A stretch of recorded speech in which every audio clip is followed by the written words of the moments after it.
My dear candidate, रोज़गार की बात ये जो संडे को हम आपके साथ शेयर करते हैं, जिसमें स्पेशली जब ये लोकसभा चुनाव हुआ तो देखा शिक्षित बेरोजगारी या बेरोजगारी बहुत बड़ा मुद्दा रहा। बेरोजगारी मुद्दा होने के बाद में नई गवर्नमेंट बनने के बाद में उसमें फ़र्क सिर्फ इतना आया कि उसने एक इंटर्नशिप टाइप की चालू कर दी। एक जो कि ये कैंडिडेट टॉप कंपनीज़ में इंटर्नशिप ले सकते हैं, उसको इनमें मिल सकता है। मुझे लगता है इतना सफिशिएंट नहीं था बेरोज़गारी को दूर करने के लिए, बट वो एक यूथ को कैप्चर करने के लिए एक इनिशिएटिव लिया गया। मैंने अभी देखा भी, उसके कुछ विज्ञापन भी लोग गवर्नमेंट के आए हैं पेपर्स में। बात दूसरी है, एक बंदा जो जॉब में सीखता है वो इंटर्नशिप में उसको सीखने को नहीं मिलता है और उसकी वैल्यू नेक्स्ट जॉब में उतनी नहीं रह जाती है। इसलिए माय डियर कैंडिडेट, मैंने उस बात को, इवन गवर्नमेंट ने जो दूसरा इनिशिएटिव लिया था जिसमें उसने एचआर में डिस्कस करके कैसे कैंडिडेट को जॉब दिया जाए, वो जो इनिशिएटिव लिया है वो अगर ढंग से किया जाता है तो बहुत बड़ा फ़र्क पड़ता है।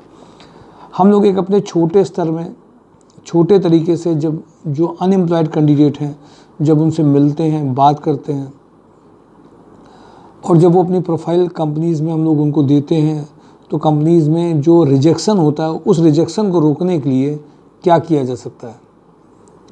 Technical, non technical office job में जो भी कैंडिडेट्स हैं जिन्होंने जो भी पढ़ाई करी है, उस पढ़ाई के बाद में उनको अपने कोर का मिल पाना मुश्किल हो जाता है, क्योंकि शॉर्ट लिस्टिंग जो कंपनीज़ में जो लोग कर रहे हैं वो एचआर के कैंडिडेट्स सिर्फ एक्सपीरियंस देख रहे हैं जिनको उसी सेक्टर के और उसी के जो प्रोफाइल के हों।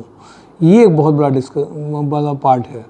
इसीलिए माय डियर कैंडिडेट, मैं इस बात को बहुत बार बोलता हूँ कि कुछ बेसिक चीज़ें हैं जो समझनी पड़ेंगी कि अगर हम ऑफिस एडमिन जॉब में जा रहे हैं, जनरल, अब वो परचेज हो सकती है, स्टोर हो सकती है, एचआर पेरोल हो सकती है, कोई भी ऑफिस एडमिन की मान लीजिए 400 प्रोफाइल्स हैं ऑफिस जॉब में, जनरल एक कैटेगरी रख लेते हैं ऑफिस जॉब में। उन 400 प्रोफाइल में मान लीजिए आप परचेज में हो तो उसमें वेंडर के लिए कैसे फाइनलाइज करते हैं और कहाँ के वेंडर आपने देखे हैं, कुछ आपको उसकी प्रोडक्ट नॉलेज है कि नहीं है, इन बातों से सिलेक्शन हो जाएगा। स्टोर अगर आपके पास में है तो स्टोर के कैसे होंगे, पेरोल में आपने PSI चालान कैसे काटा है।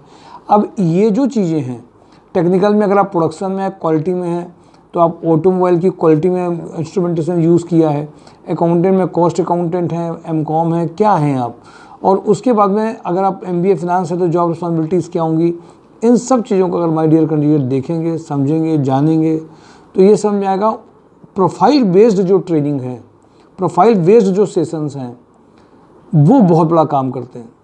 और प्रोफाइल बेस्ड सेशन का मतलब ये हुआ कि कोर्स कोई नहीं डिसाइड है, कंपनीज में जो लोग काम कर रहे हैं वही अपने डेटाबेस में ट्रेनिंग और ट्रायल्स दे करके, आपसे ट्रायल ले करके आपको पैकेज दिलाने का काम कर रहे हैं। मतलब आपके पास अगर एक प्रोफाइल मान लीजिए एचआर पेरोल है और आपने पेरोल, आपको जब हमने 500 एम्प्लॉइज़ का बनाने के लिए या आपकी टीम के थ्रू बनाने के लिए दिया गया या PSI चालान काटने के लिए आपको दिया गया, आप नहीं कर पाए तो मतलब आपके पास वो एक्सपीरियंस नहीं है। अब इसी को एक्सपीरियंस को बिल्ड किया जा सकता है रिपीटिशन से। उसी तरह की प्रोफाइल में अगर बार बार काम कराया जाए और इंटरव्यूज़ कराए जाएँ तो वो प्रोफाइल उसकी इमर्ज हो जाती है, बन जाती है और उससे वो पैकेजेस लाए जा सकते हैं और उसको मनचाही प्रोफाइल मिल जाती है। इसलिए माय डियर कैंडिडेट, मैं जब भी इस बात को करता हूँ तो ये बात ज़रूर कहता हूँ कि प्रोफाइल को बनाना आना चाहिए, profile making rather than profile matching. Profile matching में इस सेक्टर का है, ये तुम मिल गए, तुमको भेज दिया, ज्वाइनिंग हो गई, सिलेक्शन हो गया, ये नॉर्मल बात है। बट बहुत सारा ऐसा बच्चा है जो टैलेंट रखता है, उसके पास क्वालिटी है, बट उसके पास प्रोफाइल मेकिंग के लिए वो इतना उसको पता ही नहीं है, अवेयरनेस नहीं है कि कोई ऐसी भी चीज़ है जिसमें हमें बिलिंग नहीं आती है, हमें GST सबमिट नहीं आता, तो हम उसी के साथ में कैंडिडेट्स के सामने बैठ करके खुद कर ले रहे हैं तो पैकेज बढ़ जाता है और उसके बाद में आप आगे बढ़ सकते हैं। इसलिए मैं आप सबसे इस बात को बोलता हूँ कि जो प्रोफाइल, आपको जॉब की लड़ाई नहीं है, जॉब है प्रोफाइल बेस्ड जॉब की लड़ाई है और वो केवल कोर्स और चीज़ों से नहीं आती है। प्रोफाइल बेस्ड के लिए आपके साथ होमवर्क खुद करना आपको पड़ेगा और इस तरह की चीज़ों को ढूंढना पड़ेगा कि आपकी प्रोफाइल में आपने क्या क्या किया और कौन कौन सी प्रोफाइल ऐसी हो सकती हैं जिसमें ऐसी इमीडिएट ज्वाइनिंग आपके लिए आ सकती है। तो मैं आपको सिर्फ इतना बताऊंगा, आप जॉब में ढूंढिए, प्रोफाइल बेस्ड जॉब ढूंढिए और उसके लिए पर्सनालिटी, कम्युनिकेशन स्किल हर कंपनी में नहीं चाहिए होता है, हर प्रोफाइल में भी नहीं चाहिए होता है। कुछ प्रोफाइल में पैकेज के लिए चाहिए, कुछ प्रोफाइल में नहीं चाहिए। तो इसलिए जिनके पास इंग्लिश नहीं है, जो हिंदी मीडियम के हैं, कभी कभी बहुत एजुकेटेड लोगों को बहुत सारी अच्छी प्रोफाइल उस वक्त नहीं मिल पाती जब वो चाहते हैं, बाद में मिलती हैं। तो माय डियर कैंडिडेट, इन बातों को भी समझने की कोशिश करनी है कि प्रोफाइल बेस्ड जॉब क्या है, प्रोफाइल कैसे बनाई जाती है, प्रोफाइल में जो लोग वर्किंग कर रहे हैं उनके साथ ट्रायल कैसे होता है, और कंपनीज़ के अंदर जा करके पैकेजेस कैसे लिए जा सकते हैं। इसका जॉब हंट ड्राइव जो हमारा पार्ट है वो लगातार इस काम को कर रहा है, और इसके हम लोगों को सक्सेस भी मिल रही है, ज्वाइनिंग्स भी ज़्यादा आ रही है और पैकेज भी बढ़ रहे हैं। आज रोजगार की बात में प्रोफाइल बेस्ड जॉब समझ करके सेक्टर, प्रोफाइल, हम इन प्रोफाइल्स हमारे लिए कंफर्टेबल हैं, उसको शॉर्टलिस्ट करके उसमें क्या काम होना चाहिए और हमारा कैसे रिज्यूम भारी दिखेगा, इसके लिए जब आप एनर्जी फ्लो करेंगे वो चीज़ ग्रो करना स्टार्ट हो जाएगी। Thank you for today. रोजगार की बात में आप देखते रहिए, समझते रहिए, आगे बढ़ते रहिए। Thank you.